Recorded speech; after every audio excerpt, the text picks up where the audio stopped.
When it comes to building a successful and fulfilling future, there are a few things that we need to take into consideration. Let's use Sam as an example.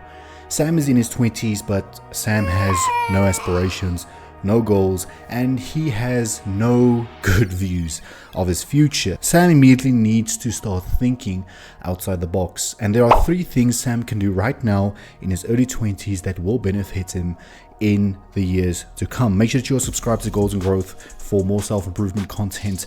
I help you become the best version that you can be. Let's take a look at what Sam needs to do. Now, the first thing Sam needs to do is start an exercise regimen. I've talked about this in more than one video. I will continue talking about this, but fitness not only has the benefit of building you a great body, which obviously boosts your self-confidence, boosts your morale, but it also has the ability to be mentally stimulating, to take that stress off of a hard day or to help you boost your self-esteem. Fitness is ever-reaching in its benefits. And I'm not talking about becoming an Olympic athlete or Mr. Olympia. I'm talking about doing 30 minutes of physical activity per day, because that's all Sam needs really to get his life started or to get his life on the right track. You see, Sam has been sedentary up until now, but it's time for him to start breaking a sweat to unlock the door to his best lifestyle. The second thing Sam needs to do is eliminate immediate gratification from his vocabulary. Now, let me explain. Sam needs to stay patient in his journey. He's going to face many failures.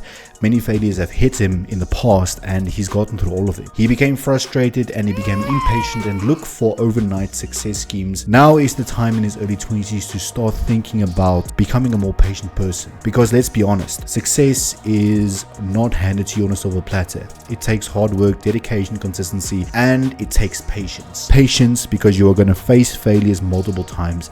Every single time you're going to feel like your world is crumbling and you may not ever achieve those goals.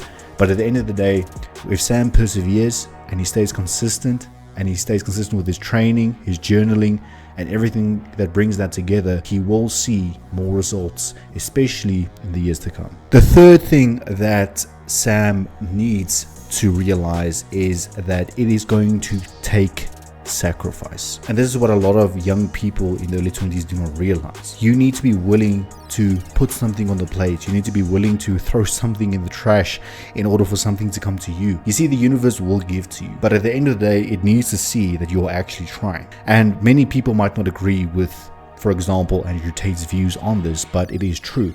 If you truly try your best, how can you fail? If you truly, really feel like you're giving it your all, how can you fail? It's just a matter of time. It's you against the universe. It's Sam against the universe. But he needs to be willing to make these sacrifices, stay patient, and realize that everything will come together if he sticks to these 3 things, and it will come together for you as well. Make sure that you follow Sam's example, and I'll see you in the next video.